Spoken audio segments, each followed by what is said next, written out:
പത്തനംതിട്ട ഓമല്ലൂർ ശ്രീ രക്തകണ്ഠസ്വാമി ക്ഷേത്രം ഉത്സവം അലങ്കോലപ്പെടുത്താൻ CPM ശ്രമമെന്ന് ആരോപണം. ക്ഷേത്ര ഉപദേശക സമിതി പ്രവർത്തനം മരവിപ്പിച്ച് തിരുവിതാംകൂർ ദേവസ്വം ബോർഡ് നേരിട്ട് ഉത്സവം നടത്താനാണ് തീരുമാനം. ഇതിന് പിന്നിൽ CPM-ഉം ദേവസ്വം ബോർഡും ചേർന്നുള്ള ഗൂഢാലോചനയെന്നാണ് ഭക്തജനങ്ങൾ ആരോപിക്കുന്നത്. ക്ഷേത്രകാര്യങ്ങളിലുള്ള CPM-ന്റെ അന്യായ ഇടപെടലിനെതിരെ നാളെ ഹിന്ദു ഐക്യവേദിയുടെ നേതൃത്വത്തിൽ പ്രതിഷേധ നാമജപ ഘോഷയാത്ര നടത്തും. മിഥുൻ മുരളിയുടെ റിപ്പോർട്ടിലേക്ക്.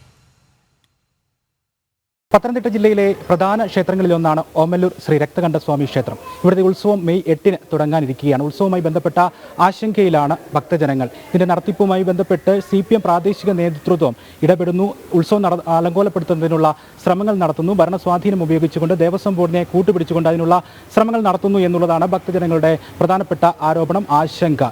ഈ കഴിഞ്ഞ ദിവസങ്ങളിൽ ഈ ക്ഷേത്രവുമായി ബന്ധപ്പെട്ട് ഒരു കാവിക്കൊടി ഉയർത്തുകയും അതുമായി ബന്ധപ്പെട്ട് CPM പ്രാദേശിക നേതൃത്വം പരാതി നൽകുകയും ഇതുമായി ബന്ധപ്പെട്ടാണ് ഈ ഉത്സവം നടത്തിപ്പിന് മുന്നോടിയായിട്ട് ഇവിടുത്തെ ഉപദേശക സമിതി പിരിച്ചുവിടാൻ ദേവസ്വം ബോർഡ് ഏകപക്ഷീയമായി തീരുമാനമെടുത്തത്. ഇപ്പോൾ ഈ ഉപദേശക സമിതി പിരിച്ചുവിട്ടിരിക്കുകയാണ്. ദേവസ്വം ബോർഡ് നേരിട്ട് ഉത്സവം നടത്തും എന്നുള്ള തീരുമാനത്തിലേക്ക് എത്തിയിരിക്കുകയാണ്. കുറഞ്ഞ നാളുകൾക്കുള്ളിൽ മെയ് 8-ാം തീയതി ഉത്സവം തുടങ്ങാനിരിക്കെ ഉപദേശക സമിതി കൂടാതെ ദേവസ്വം ബോർഡ് എങ്ങനെ കൃത്യമായി ഉത്സവം നടത്തും എന്നുള്ള ആശങ്കയാണ് ഭക്തജനങ്ങൾക്കുള്ളത്. അതിന്റെ പ്രധാന കാരണമായ CPM പ്രാദേശിക നേതൃത്വം അന്യായമായി ക്ഷേത്രകാര്യങ്ങളിൽ മുൻവർഷങ്ങളിലും ഇടപെട്ടു. ഇത്തവണയും അത് ആവർത്തനമുണ്ടാകുന്നു. ദേവസ്വം ബോർഡിനെ കൂട്ടുപിടിച്ച് ഇത്തരത്തിലുള്ള ഉത്സവം അലങ്കോലപ്പെടുത്തുന്ന ശ്രമങ്ങൾ നടത്തുന്നതിനുള്ള വലിയ പ്രതിഷേധത്തിലാണ് ഭക്തജനങ്ങൾ നിലവിലുള്ളത്. നാളെ നാമജപ ഘോഷയാത്ര അടക്കമുള്ള പ്രതിഷേധ സമരങ്ങൾ നടത്തിക്കൊണ്ട് കൂടുതൽ പ്രതിഷേധം ശക്തമാക്കാനുള്ള ഒരുക്കത്തിലുമാണ് ഭക്തജനങ്ങൾ. ഏത് തരത്തിലാണ് ഈ CPM-ന്റെ ഇടപെടൽ ഈ ഉത്സവത്തിന്റെ നടത്തിപ്പുമായി ബന്ധപ്പെട്ട് ഉണ്ടാകുന്നത്?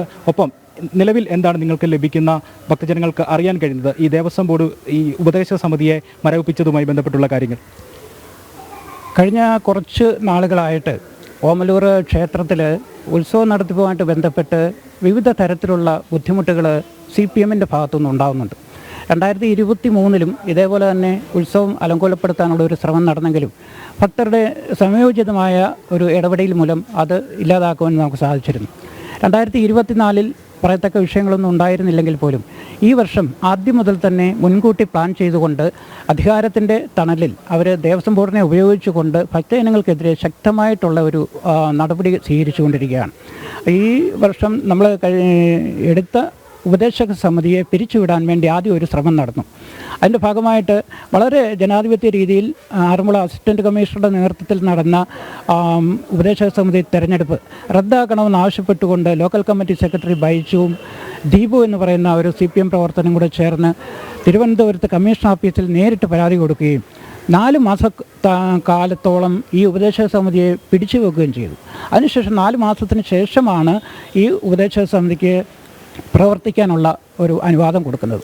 അതിനുശേഷം ഉദ്ദേശത്തിന് വന്നതിന് ശേഷം വളരെ വലിയ രീതിയിലുള്ള പ്രവർത്തനങ്ങൾ ക്ഷേത്രത്തിൽ പുരോഗമന പ്രവർത്തനങ്ങൾ നടത്തുവാൻ അവർക്ക് സാധിച്ചിട്ടുണ്ട്. നമുക്കിപ്പോൾ കണ്ടാൽ തന്നെ അറിയാം, പിന്നെ ഇവിടെ ദേവസ്വം ഓഫീസിൻ്റെ മുന്നിൽ അത് അതിൻ്റെ ഓടുകൾ ഇളകി മാറിക്കിടക്കാൻ തുടങ്ങിയിട്ട് വർഷങ്ങളായി.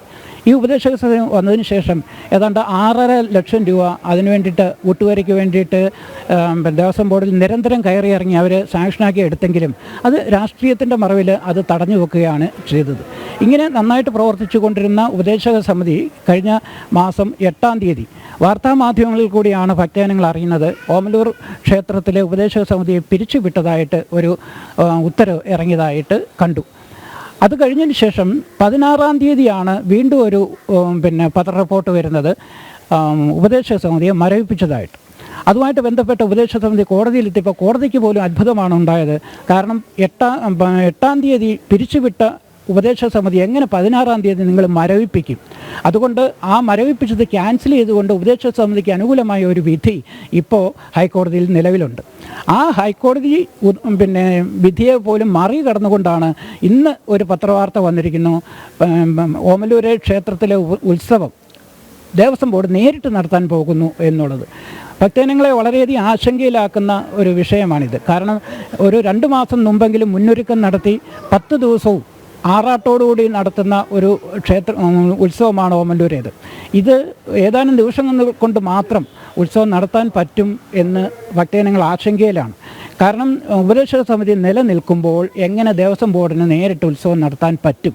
2, ഈ ചുരുങ്ങിയ ദിവസത്തിനുള്ളിൽ എങ്ങനെ ഇതിന് സാമ്പത്തികം സമാഹരിക്കാൻ പറ്റും? ഇതൊക്കെ വളരെയധികം ആശങ്കയിലാണ് ഭക്തജനങ്ങൾ. ഈ കാര്യങ്ങൾ നാളിതുവരെ ഉപദേശക സമിതിയും ബന്ധപ്പെട്ട കമ്മിറ്റികളും മാത്രമേ അറിഞ്ഞിരുന്നുള്ളൂ. എന്നാൽ ഈ 8 കരയിലെയും ഭക്തജനങ്ങൾ ഇത് അറിയണം എന്നുള്ളത് കൊണ്ട് നാളെ വൈകിട്ട് ഞങ്ങളൊരു നാമജപ ഘോഷയാത്രയും അതിനോടനുബന്ധിച്ച് ഒരു വിശദീകരണ യോഗവും ഓമല്ലൂർ അമ്പല ജംഗ്ഷനിൽ നടത്താൻ തീരുമാനിച്ചിട്ടുണ്ട്. അതിന് ഹിന്ദു ഐക്യവേദി സംസ്ഥാന ഉപാധ്യക്ഷൻ അഡ്വക്കേറ്റ് ഹരിദാസ് ചേട്ടനാണ് അത് ഉദ്ഘാടനം ചെയ്യുന്നത്. ഈ അമ്പലത്തിൽ ഓം രക്തകണ്ഠായ നമഃ എന്ന് എഴുതിയ ഒരു കാവിക്കൊടി കെട്ടിയതുമായി ബന്ധപ്പെട്ട ഒരു വിവാദം നേരത്തെ CPM-ൻ്റെ ഭാഗത്തുനിന്ന് ഒരു പരാതിയൊക്കെ ഉണ്ടാവുകയൊക്കെ ചെയ്തിരുന്നു. അതെന്താണ്? അതാണ് ഞാൻ ആദ്യം സൂചിപ്പിച്ചത്. 2023 ആ വിഷയം ഉണ്ടാകുന്നത് ആദ്യമായിട്ട്.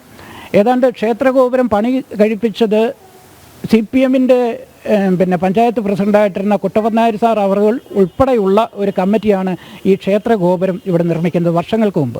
അന്ന് മുതൽ തന്നെ കാവിക്കൊടി അവിടെ കിട്ടുന്നുണ്ട്. അതിന് യാതൊരു വിധമായ തടസ്സവും ആരും ഉന്നയിച്ചിട്ടില്ല. 2023 നമ്മൾ കാവിക്കൊടി കെട്ടിയതുമായിട്ട് വന്ന വിഷയം വന്നപ്പോൾ പത്തനംതിട്ട DYSP നന്ദകുമാർ സാറും അടൂർ RDOയും തമ്മിൽ ഞങ്ങളെ വിളിച്ചുകൂട്ടി, അതിൻ്റെ കരപ്രതിനിധികളെല്ലാം വിളിച്ചുകൂട്ടി ഒരു ചർച്ച വെക്കുകയും ആ ചർച്ചയിൽ കാവിക്കൊടി കെട്ടുവാൻ ഞങ്ങൾക്ക് അനുവാദം തന്നിട്ടുള്ളതുമാകുന്നു. ഞങ്ങൾ പറഞ്ഞത് ഇവിടെ ഓമല്ലൂർ രക്തകണ്ഠായ നമഃ എന്നെഴുതിയ കൊടിയാണ് കെട്ടുന്നത്, അത് സംഘത്തിൻ്റെയോ സംഘപരിവാർ സംഘടനയോ കൊടിയല്ല എന്ന് RDOയും DYSPയും ബോധ്യപ്പെടുത്തിയതിൻ്റെ അടിസ്ഥാനത്തിൽ കാവിക്കൊടി കെട്ടാനുള്ള ഒരു അനുവാദം തന്നിരുന്നു.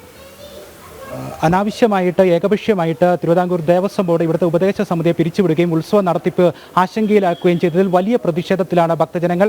വരും ദിവസങ്ങളിലും പ്രതിഷേധം കൂടുതൽ ശക്തമാക്കാനും നാമജപ ഘോഷയാത്ര അടക്കം ഓമല്ലൂരിൽ സംഘടിപ്പിക്കുവാനാണ് ഭക്തജനങ്ങളുടെ തീരുമാനം. ഓമല്ലൂരിൽ നിന്നും ക്യാമറമാൻ അജയൻ നായർക്കൊപ്പം മിഥുൻ മുരളി.